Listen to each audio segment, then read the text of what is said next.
I have thought about changing it, and the biggest thing that I've thought about is when I first had the neurotyping idea, I put a lot of stock in the idea that words are connected to logic and that like images and sounds are more connected to imagination. And so because of that, because I'm such a words focused person, I had put myself more on the analytical side, more on the, you know, the more logic focused side of the graph. But as I kept comparing myself to other people who I was putting up there, I realized that my use of language is not very logical. I use weird metaphors. I speak in like broken tangents. It's hard to follow my train of thought if you are a hyperlogical person, if you get really fixated on the details and particulars of what I'm saying. And my mom is actually a lot more logic driven than I am, but way worse with words. My mom is somebody who doesn't really think in words as much as she does in like impressions, you know? She has like more holistic like ideas that kind of appear in like a visual, like a whole sensory experience, I guess, you know? So, you know, she expresses herself very artistically, but she's also really good at puzzle games, really good at logic problems, like, and it really sunk into me that like when we started playing Wordle, because my mom is better at me than Wordle, and I'm like, I thought I was like an expert in words, that like my huge vocabulary, but if the problem is not how many words you know, it's which 5-letter word do you think of when you see these letters, like that's a logic problem, you know, more so than a vocabulary problem. So that's why she can solve it faster. So all of this made me think like, okay, the biggest problem with the whole neurotyping idea is putting too much stock in words meaning logic and impressions, you know, non-verbal impressions meaning non-logic. And so, you know, I moved myself over into the more emotional category. And this was a big part of what started my gender transition, was like realizing that the reason that I had thought I needed to put myself in that more logical category is I don't listen to my emotions enough. I shut them out. I use words to try to talk myself out of feeling what I know is true or saying what I know is true, you know?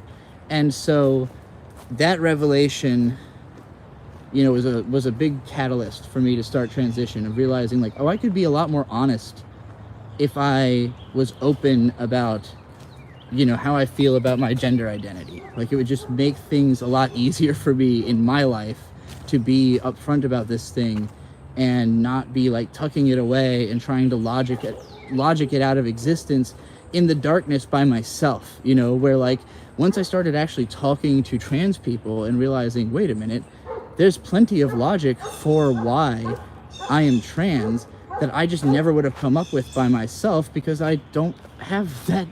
Why would I just be able to come to these? Like, why would I understand everything just innately, you know?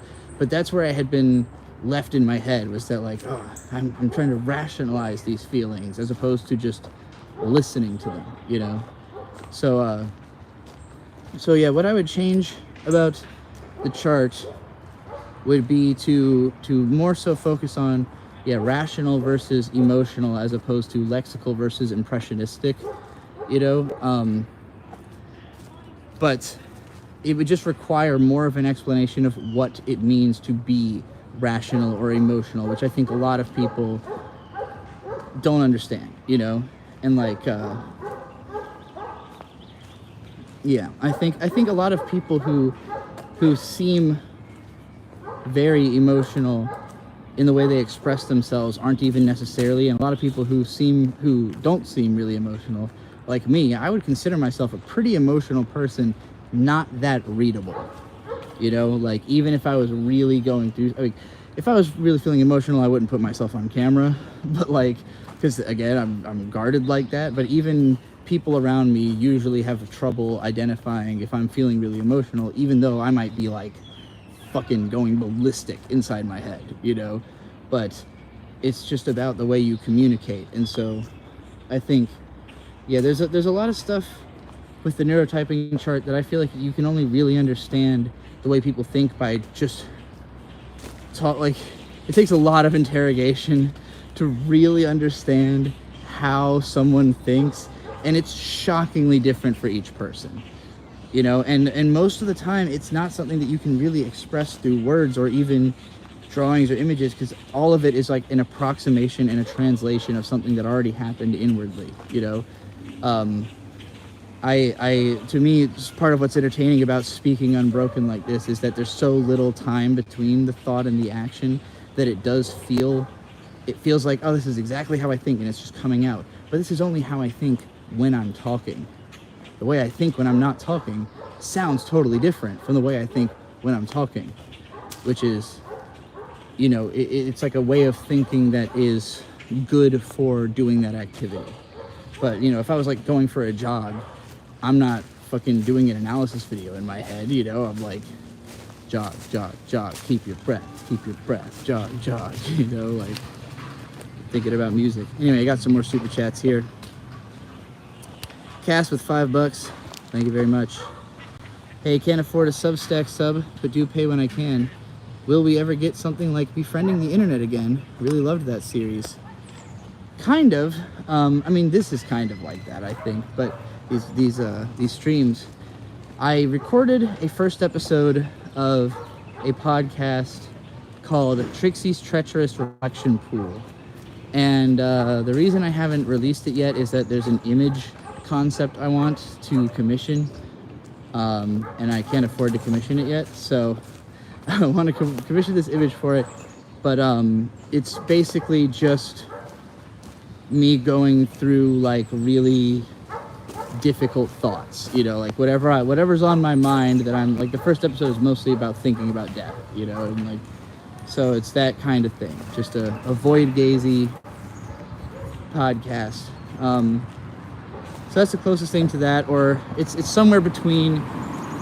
It's probably closer to the DigiBros Decompression Chamber podcast than it is to Befriending the Internet, but they're not that different. It's the same kind of thing, you know.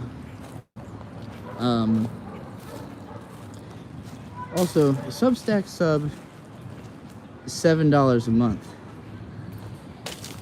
You could pay for it for 1 month and then cancel it, and then you'd still be able to read all the articles. Although what's great about both Substack and Patreon have a like a 10% off if you buy a yearly, or 15%, something like that. It's like on Substack it's $7 a month or $70 a year. So on Patreon, for the different tiers, it's like $5 a month or $50 a year, 10 a month, you know, and so on. It's pretty cool. A lot of people sign up for the yearly just because it's a better value, and I always like when that happens because I immediately have $100.